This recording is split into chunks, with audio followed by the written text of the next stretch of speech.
video in this series of lessons on Jekyll and Hyde.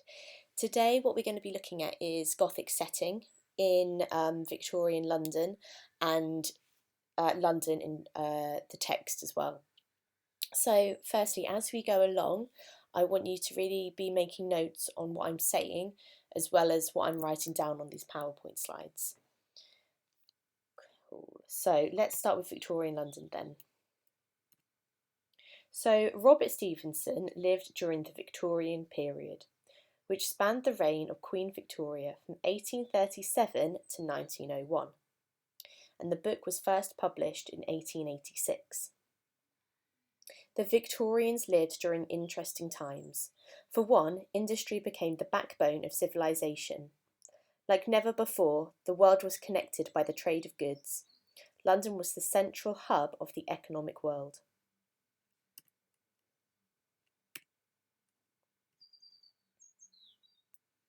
Two aspects of life in Victorian London seem to be reflected in the Gothic setting of the novel. The first is that it hosted diverse people from all over the world. Trade and industry brought not only visitors, but also immigrants. Therefore, strange people, in inverted commas, became part of its populace.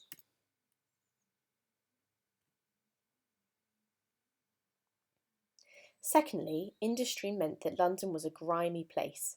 It was already foggy, owing to the weather patterns and effects from the Thames River, but factories mixed smoke with the fog so that the city was under a constant haze.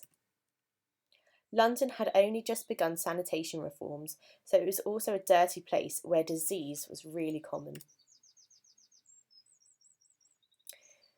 Due to the influx of people and the darkness of the city, crime was a huge issue. Just 2 years after the text was published, Jack the Ripper began his infamous murder spree.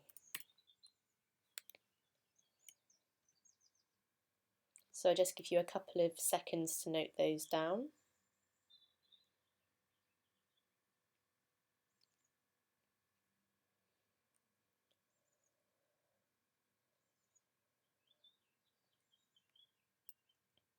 Okay, let's move on to London within the book now. Okay, so in some sense, London is another character in Jekyll and Hyde. The darkness and dense population makes for a wonderfully macabre setting.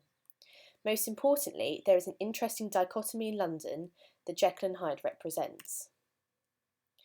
So when we say dichotomy, we're thinking about a contrast.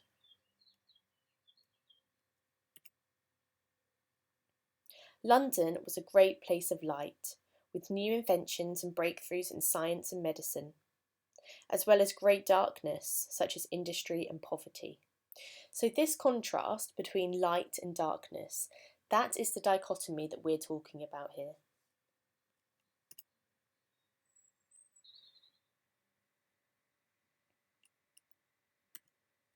Dr. Jekyll, educated and sociable, is the opposite of Mr. Hyde, the brute and violent figure. This duality is part of London itself, which brought together opposing forces, just as Jekyll and Hyde, despite their contradictions, were embodied in one man. So, just like London has that dichotomy between light and darkness, so do the characters of Jekyll and Hyde. So we've got Jekyll, who is educated and sociable, and then we've got Mr. Hyde, who is a violent figure. So there we see another contrast. So just like London is a dichotomy, so is Jekyll and Hyde.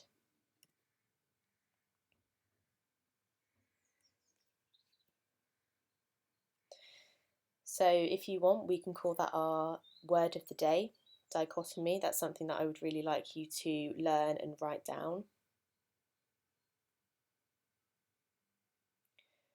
And yeah, that's basically all we're going to be looking at today. Next lesson, we're going to work a bit more closely on the description of the setting and a bit of analysis as well on the setting.